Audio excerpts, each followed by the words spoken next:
আর এখনো পর্যন্ত দেখি অনেকে জালেমের পক্ষে সাফাই গায়, স্ট্যাটাস দেয় যে কি করেছে বউ আমার পালিয়ে যাওয়া লাগলো। তোমার বাবাকে যদি বেশি থাকে আমি বের করে দেবো। আরে আপনি জানেন তো বেশি আছে, ওই সময় বের করে দিলে তো ওগুলার এতিম হয় না।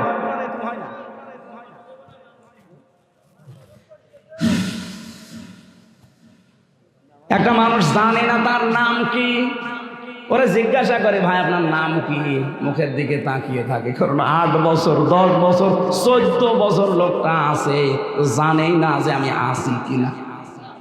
এত বড় বড় নখ হয়ে যায়, এত বড় বড় নখ, চুল দাড়ি গোপ, মনে হচ্ছে যে জঙ্গল থেকে বেরিয়ে আসতেছে।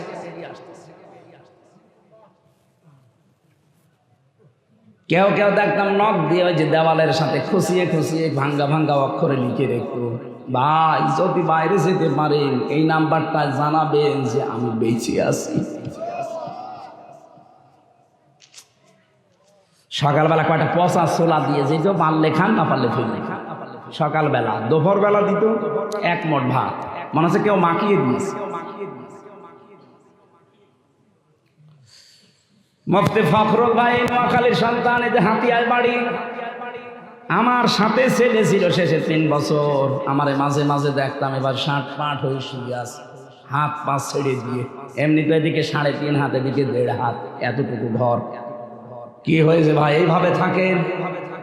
হামজা তুমি তো জানো না আমারে কি করেছিল, আমারে নিয়ে পায়ের ভেতর দিয়ে এভাবে হাত দিয়েছে।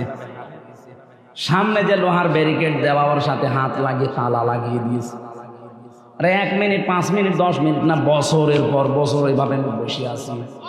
1-1.5 মিনিট সময় দিত টয়লেট করার জন্য, 1-1.5 মিনিট। বলেন তো একটা মানুষ এভাবে কয়দিন থাকতে পারবেন আপনি? মুশকিল। রাতের বেলা কান্নার আওয়াজ এত বেশি আসতো, এক সময় তো এক জায়গায় চলে দিত। বলতাম কি, বলছে আমাকে খুব পিটিয়েছে। বললাম এই জায়গার ছাড়া আরো গুরুত্বপূর্ণ কোনো জায়গা? হ্যাঁ, এছাড়া বড় জায়গা আছে, আমাদেরটা তো ছোট। অথচ 2 বছর 5 বছর 7 বছর পড়ে আছে, কেউ জানে না দুনিয়ায়। আগস্টের 5 তারিখের আগে একটা জরিপ পেয়েছিলাম আল জাজিরার। ওনারা জানাচ্ছিল বাংলাদেশে 100 জনের মাত্র 15 জন চায় যে দেশে কোরআনের আইন চালু হোক। আর তোমাদের ভেতরে যারা জ্ঞান অর্জন করবে, এলেম পাবে, দিনের পর দিন আমি আল্লাহ তাদের মর্যাদা বাড়াতেই থাকবো। শুধু বাড়াবো না, দারাজাত বহু বছর। যারা এলেম পাবে তাদের মর্যাদা বাড়তে থাকবে। প্রশ্ন আসতে পারে কত জ্ঞানী মানুষকে আল্লাহ এখন মানুষকে দিয়ে অপমান করাচ্ছে। হ্যাঁ, জ্ঞান অর্জন করলেই হবে না, জ্ঞান অনুযায়ী আমল থাকা লাগবে। কথা বুঝতেছে? সত্যিকার অর্থে নিজের যোগ্যতা এবং জ্ঞান অনুযায়ী কোনো মানুষ যদি সঠিক থাকতে পারে, হ্যাঁ ঝড় ঝাপটা আসবে কিন্তু তার টিকে থাকা লাগবে। ও যদি সত্যি টিকে থাকতে পারে, নাও থাকতে পারে, দিন যত যাবে ওর মর্যাদা আল্লাহ তত বাড়িয়ে দেবে। এই 15.5 বছরে যারা বৈষম্যের শিকার ছিল, সঠিকভাবে চলতে গিয়েও তারা পারে নাই। এরপরেও কিন্তু প্রশাসন বলেন, বিচার ব্যবস্থা বলেন, শিক্ষা ব্যবস্থা বলেন, স্বাস্থ্য ব্যবস্থা, সব জায়গায় অনেকে চেষ্টা চালিয়েছে, পারে নাই। এই মানুষগুলোর দিকে আজ তাকান, তাদের সম্মান মর্যাদা আল্লাহ কিন্তু বাড়াতেই আছে। আমি নাম ধরে বলতে পারি কিন্তু বললাম না। তাহলে এখান থেকে আমরা শিখলাম কি? এ পৃথিবীতে কঠিন অবস্থা যতই আসুক, আমি আমার চেয়ারের সাথে যেন বেঈমানি না করি, আমি আমার গদির সাথে যেন বেঈমানি না করি। আমার যে যোগ্যতা, যে পাওয়ার বা যে জায়গাটা আল্লাহ আমাকে দিয়েছিল, ওই জায়গার সাথে যেন আমি ধোঁকাবাজি না করি। তাহলে দিন যত যাবে আমার মর্যাদা দুনিয়ার মানুষের কাছে কমতেই থাকবে। দুনিয়াতে সবচাইতে বেশি জ্ঞান অনুযায়ী, এলেম অনুযায়ী কাজ করেছিলেন বেশি কারা বলেন তো? কারা? নবীরা। কারা? কোরআনে কারীম জানিয়েছে, ইয়া হাসরাতান আলাল ইবাদ মা ইয়াতিহিম মির রাসূলিন ইল্লা কানু বিহি ইস্তাহজিউন। সূরা ইয়াসিন 23 নম্বর পারার 1 নম্বর পৃষ্ঠা 7 নম্বর লাইনের 2 নম্বর রুকের, এটা 30 নম্বর আয়াতে আছে। এটা আমি তাফসিরে ইবনে কাসির থেকে বলছি। আল্লাহ পাক বলেন, আমার আফসোস লাগে, আমার আফসোস, আমার আক্ষেপ, দুনিয়ায় এমন কোন নবী রাসূল পাঠালাম না যার সাথে সমসাময়িক মানুষেরা ঠাট্টা করে নাই, বিদ্রুপ করে নাই। বলেন তো নবীদের চরিত্র কি খারাপ ছিল? বলেন বলেন, কেন তাদের সাথে ঠাট্টা বিদ্রুপ করেছে? একটাই কারণ, তারা তাদের জ্ঞান অনুযায়ী, যোগ্যতা অনুযায়ী কাজ করতে গেছে। আজ দুনিয়াতে সত্যি যারা ওই যে আদম নবীর পাওয়া থেকে যে জ্ঞান, পরিচিত জ্ঞান, এই জ্ঞানের উপরে সত্যি যারা আওয়াজ টিকে থাকতে চাবে, আমল করতে চাবে, কাজ করতে চাবে, দেখবেন তাদের মর্যাদা, সম্মান নিয়ে অনেকে টানাটানি করবে। কিন্তু তাদের ভেতরে মহব্বত, সৃষ্টির ভেতরে আল্লাহ নিজে তৈরি করে দেবে। আমি আল্লামা সাঈদীর নাম বলছি, বহু চেষ্টা চালিয়েছে তাকে কালার করার জন্যে, কিছু শয়তান লোক ছাড়া সবাই তাকে ভালোবাসে। মাঝে মাঝে আমি দেখতাম জেল থেকে যখন নিয়েছি, তো আমার আগে থাকতো উনি পিছন ভ্যানে 1-1.5 কিলোমিটার 2 কিলোমিটার মানুষ দৌড়াতো, মহিলারা। হুজুর কোনো ভয় নেই আপনার, আফসোস করবেন না, ও জালেমদের কোনো কথা আমরা বিশ্বাস করি না। অথচ পুলিশ পেছনে পেছনে আছে, পুলিশের ভয় থাকার পরও তারা নির্দ্বিধায় আমাদেরকে শোনাতো, কোনো চিন্তা নেই।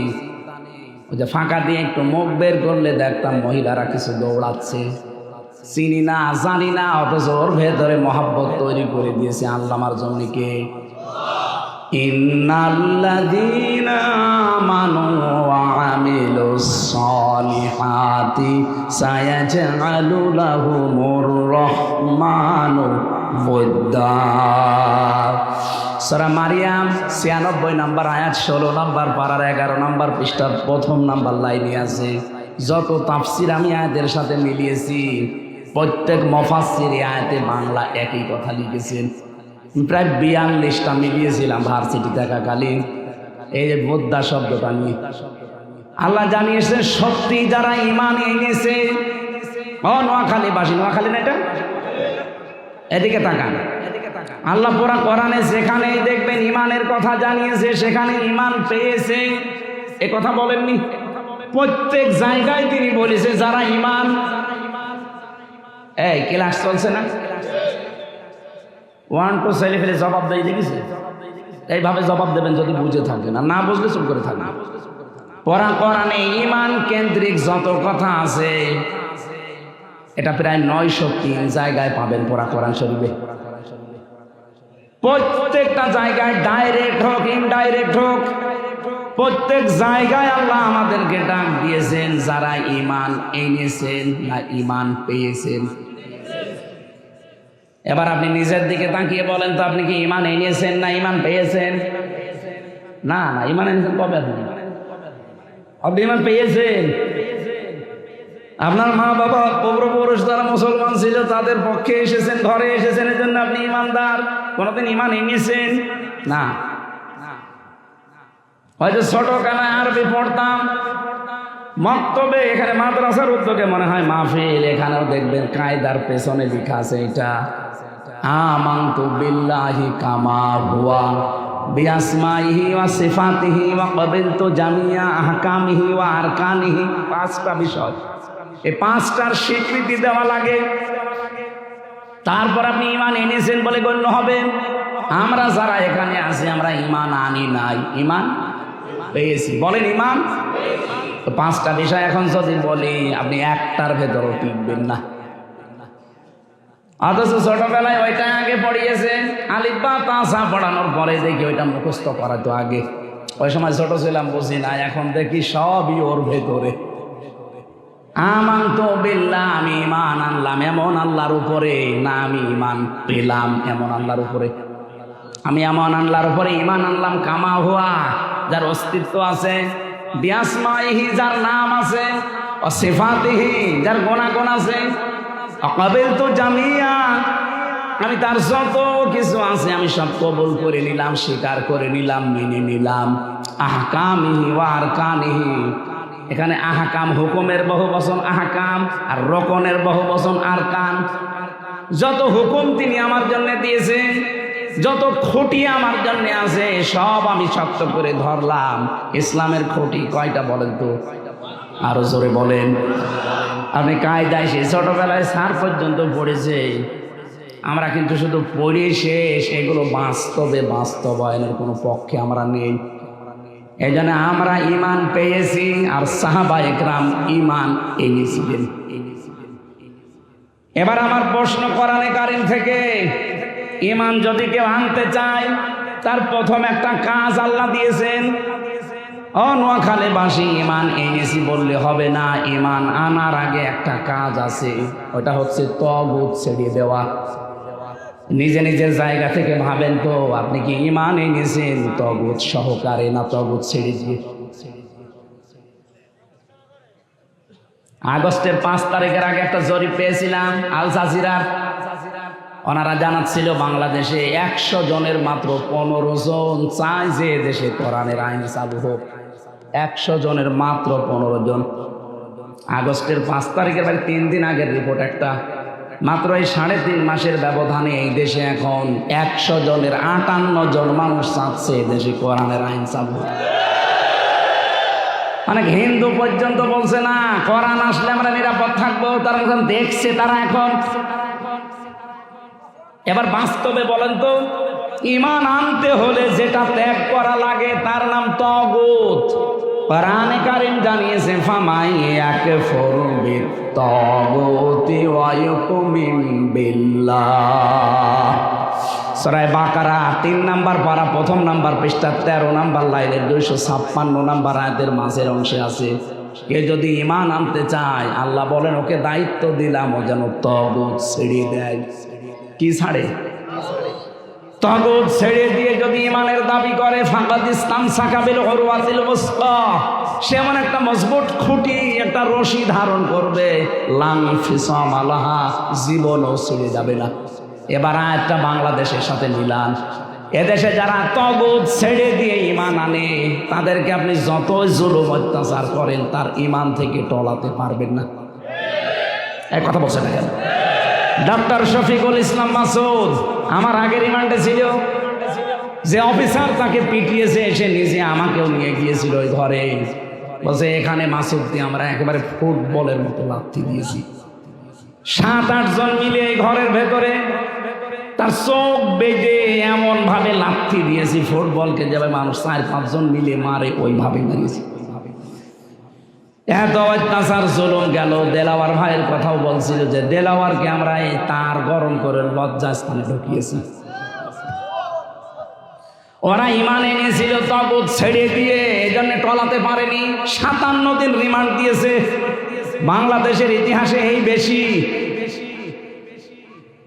এত কিছু করার পরও তার ইমান থেকে মানুষ টলাতে পারেনি। অথচ এই দেশে 15.5 বছরে কত বড় বড় ইমাম সাহেব পর্যন্ত ইমান হারিয়ে ফেলেছে, কারণ তারা ইমান এনেছে তাগুত ছেড়ে না দিয়ে। জাতীয় মসজিদের ইমাম পর্যন্ত পালিয়ে গেছে, ইমানই ছিল না, অথচ ইমামতি করত। কি কথা বলছে না কেন? আরে ভাই, ইমান আনতে হলে আগে তাগুত ছেড়ে দেওয়া লাগবে। সে নিজে নৌকা মার্কা নিয়ে দাঁড়ায়, তার ইমান থাকে কি করে? আমি তো বাস্তব কথা বলছি। আপনি একটা কথা কেউ 5 কাটিয়ে যেতে পারবেন না। বলেন তো, যে লোকটা নৌকা মার্কা নিয়ে দাঁড়াতে পারে ওর ইমান আনা হয়েছে? এত বড় একটা জালেমা মহিলাকে সে নাম দিয়ে দিল কওমি জননী। আমার সাথে 76 জন আলেম ছিল জেলখানায়, ওরা সবাই ওই দিন সি আস্তাগফিরুল্লাহ করল কি এই কথা বলে বদদোয়া করছিল যে লোকটা আমাদেরকে ডুবিয়ে দিল একেবারে। নিজের একটা স্বার্থের কারণে জাতীয় মসজিদের ইমাম হওয়ার জন্য আপনি জালেমা মহিলাকে নিজেও জানেন যে জুলুম করছে, আপনি নিজেও জানেন যে এই লোকটার কারণে ইলিয়াস আলীর মেয়ে বুকের ভেতরে নিয়ে যেভাবে মায়া কান্না করছিল, তখনও জানতো যে ইলিয়াস আলী বেঁচে আছে। আমি আয়না ঘরে ছিলাম 10 দিন, প্রথম ওই মিনিটায়, বড়টাই না, মাঝে মাঝে দেখতাম পিটাতো মানুষকে রাতের বেলা, কান্নার আওয়াজ এত বেশি আসতো। এক সময় তো এক জায়গায় চলে দিত। বলতাম কি?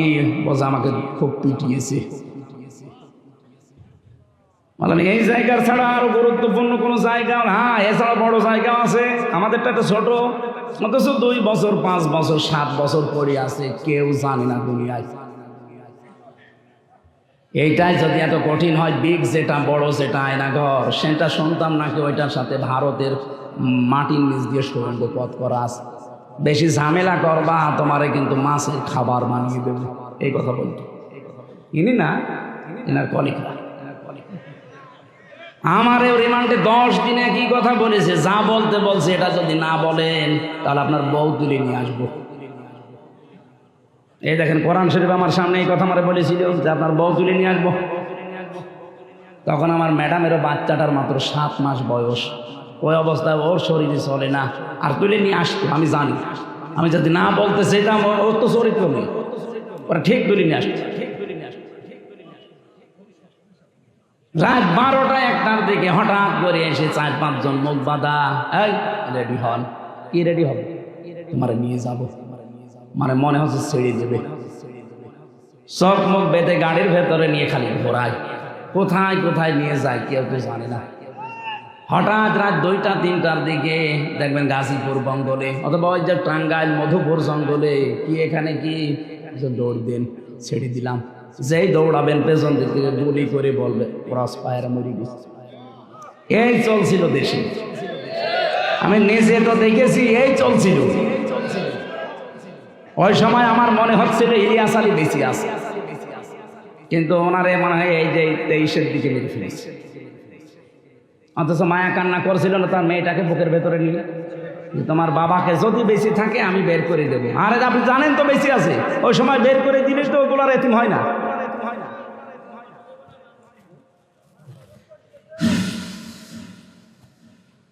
একটা মানুষ জানে না তার নাম কি, ওরা জিজ্ঞাসা করে ভাই আপনার নাম কি, মুখের দিকে তাকিয়ে থাকে। কারণ 8 বছর 10 বছর 14 বছর লোকটা আছে, জানেই না যে আমি আছি কিনা। এত বড় বড় নখ হয়ে যায়, এত বড় বড় নখ, চুল দাড়ি গোপ, মনে হচ্ছে যে জঙ্গল থেকে বেরিয়ে আসতেছে।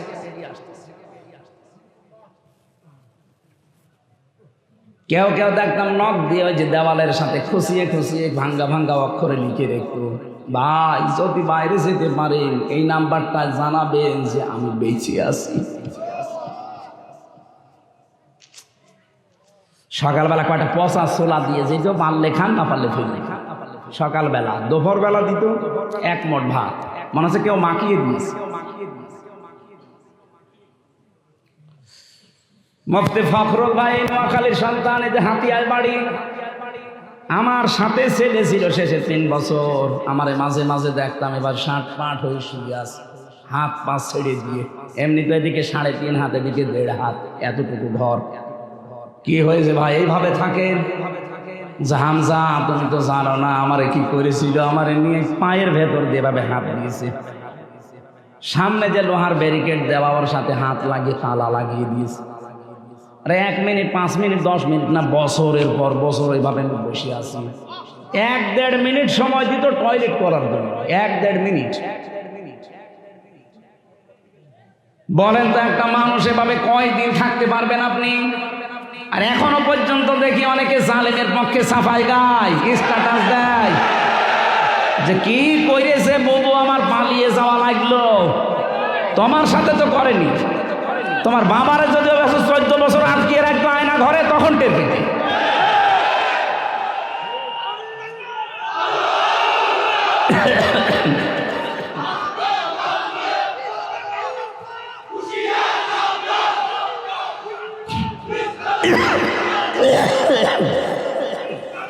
আলহামদুলিল্লাহ ভাই, না আপনি জানেন যে লোকটা জালেম, এরপরও সাফাই গান কি করে?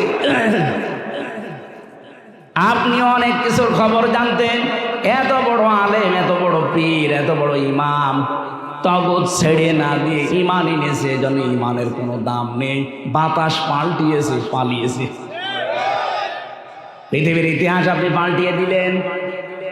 পৃথিবীর ইতিহাসে আমি এমন কোন ইতিহাস পড়িনি যে একবারে 350 এমপি পালিয়ে চলে যায়।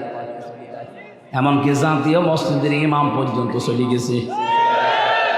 উনি এসেছিল আবার 1.5-2 মাস পরে জোর করে ইমামতি করবে, জনগণ জুতা দিয়ে কুটিয়েছে। পরের দিন আবার স্ট্যাটাস দিয়েছে যে জুতা মেরেছে কিন্তু আমার গায়ে লাগেনি। মানুষের বিবেক মরে গেছে। জুতা গায়ে লাগা লাগবে? জুতা তুললেই তো মারা হয়ে যায়। এই কথা বলে না কেন? এই জন্য ইমান আনার আগে যে কাজটা, এটা যদি আপনি না করেন, দেখতে মনে হবে যে জান্নাত থেকে পালিয়ে এসেছেন, কিন্তু আপনার ইমান টিকিয়ে রাখতে পারবেন না। আমি আশা করছি কথা বুঝেছি। কি কথা বলে না কেন? জালেমদের বাড়ি ঘরগুলো আমাদের জন্য আল্লাহ নিদর্শন বানিয়েছেন। সূরা নমল 20 নাম্বার 19 নাম্বার পারা 20 নাম্বার পৃষ্ঠা 7 নাম্বার লাইনের 52 নাম্বার আয়াত। এটা বাড়ি যে আমার প্রত্যেকের মনে হয় পড়া দরকার, একবার করি। আল্লাহ রাব্বুল আলামিন বলেন, ফাতিলকা বুয়ুতুহুম খাবিয়াতাম বিমা যালামু। এখানে যারা আরবি গ্রামার বোঝে, আলেম যারা, তাদেরকে বলছি, দেখেন তো আল্লাহ যেন এইভাবে আঙ্গুল দিয়ে দেখিয়েছেন, ফাতিলকা বুয়ুতুহুম, বাইতুন না, বুয়ুত বহু বছর, হোম জমির। আল্লাহ যেন আগস্টের 5 তারিখে বিকাল বেলায় আয়াতটা আবার নাজিল করেছে আরেকবার। এইভাবে দেখাচ্ছেন, এই সেই ঘরগুলো খাবিয়াতান, আমি জনশূন্য করে দিয়েছি, বিমা যালামু, জুলুমের কারণে। আয়াতটা কত বাস্তব আমি নিজে দেখেছি। কুষ্টিয়ায় হানিফের বাড়ি, বিকাল 5টা বাজতে বাজতে ওর বাড়ি পর্যন্ত মানুষ খুলি নিয়ে চলে গেছে। ওটা এখন জনগণের পায়খানা। আল্লাহ বলেন, বিমা যালামু, এদের জুলুমের কারণে আমি আল্লাহ ওদের বাড়ি ঘর পর্যন্ত অভিশপ্ত করে দিয়েছি। আমি একটা চিন্তা করেছিলাম যে এত বড় একটা নেতা, কাওয়া কাকুর পরে তার স্থান ছিল কি? হানিফের নাম শোনেননি? তার বাড়ি এখন যান, পায়খানার প্যান পর্যন্ত খুলে দিয়ে চলে গেছে। এত দাপট ছিল এই দেশে, এত এত নিকৃষ্ট পরিণতি আল্লাহ কেন করলো? আর এখন জনগণের টয়লেট হইল কেন? আমি 16 সালে একবার হজে গিয়েছিলাম, ওইটার সাথে মিলালাম। হজ করার সময় চারিদিকে 7 চক্কর মারলাম। এরপরে উপরে যেয়ে দেখি পেটে ব্যথা।